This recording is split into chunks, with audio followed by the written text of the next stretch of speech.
This morning I want to point out something in our church that maybe we don't always pay as much attention to. It's actually something that we find in both of our churches. Part of the artwork that we see in here is the stenciling that runs along the sides of the church, the ceiling, the sides. There's a lot of it. And in it we see different geometric patterns. Some of them might have shapes of crosses. Some are more kind of natural images, leaves, flowers, those kinds of things. And the reason why these are part of the art of the church is, of course, because it adds to the beauty of this space where we worship God. But there's also a deeper meaning behind why we have it. There's a theological meaning. These bands of stenciling that we have actually represent, in a visual way, the image that Jesus uses in the gospel today. I am the vine, you are the branches. In fact, some of the stenciling that we have, especially the ones on the side here, explicitly try to show those images to make it look like a vine. So it's got the greenish colors, of course, but if you notice there's some grape clusters as part of that stenciling on the side as well. I'm the vine, you are the branches. And the reason why they don't all look exactly like vines is because when we're in the church, we're in heaven. And so they're stylized in such a way so they don't look just like normal vines here on earth, but something as what would perfected vines, as we will be perfected in heaven. So using this image of the vine, Jesus explains how he desires to unite us together with him in a relationship of love that will bring the greatest happiness and fulfillment in our lives. I am the vine, you are the branches. So that's why these vines extend throughout the entirety of the church, over all of us, really enveloping us. Jesus' vine extends to us all. Jesus, the true vine, reach out with your love to us, your branches. And some of these bands of stenciling, these vines, they form the borders around the stained glass windows. And within the stained glass windows, many of these have the images of our brothers and sisters, the saints. Jesus remained in their lives. Remain in me, he says, as I remain in you. Jesus was so close to them in such a personal way that they become for us models of holiness. He says, whoever remains in me and I in him will bear much fruit. So only if we remain connected to Jesus the vine will the many fruits, the fruits of the Spirit especially, shine forth the way that they did through the lives of the saints. Jesus, help us to experience your fruits like the saints did.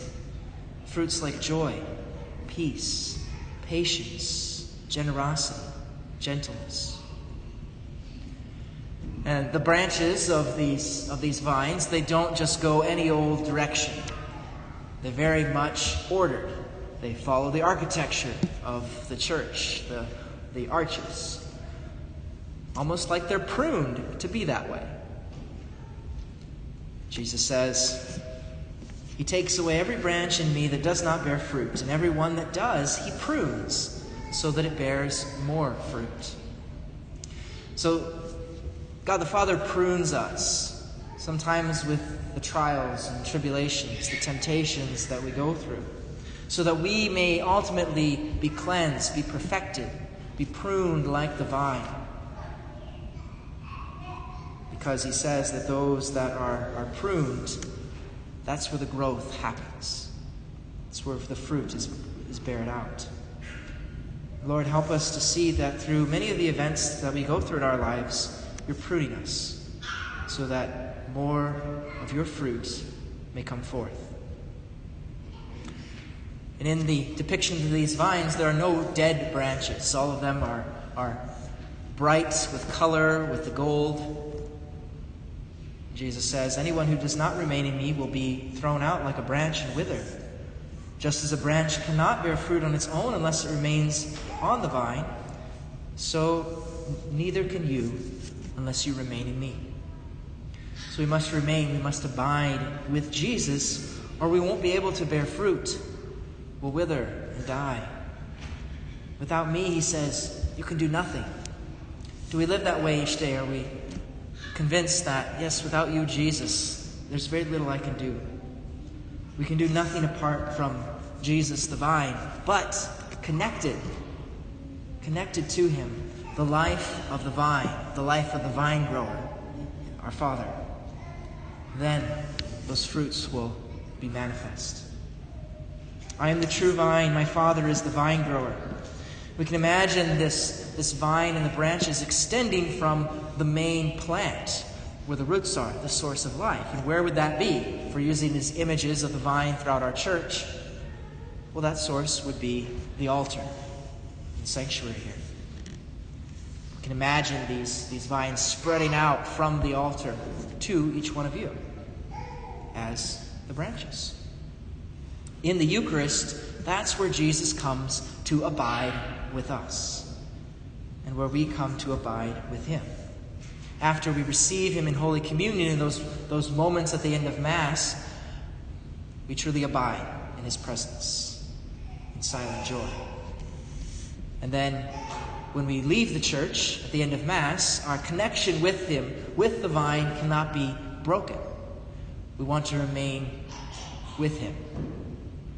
And so, the branches of his vine don't just stop within the church, but as we go forth, we become those branches, the vine, so that Jesus can reach his life out into our homes, into our community, to reach others and draw them back to receive his life and remain in him. Jesus, help us to be those branches reaching out into the world. Help us never to forget that we are always connected with you.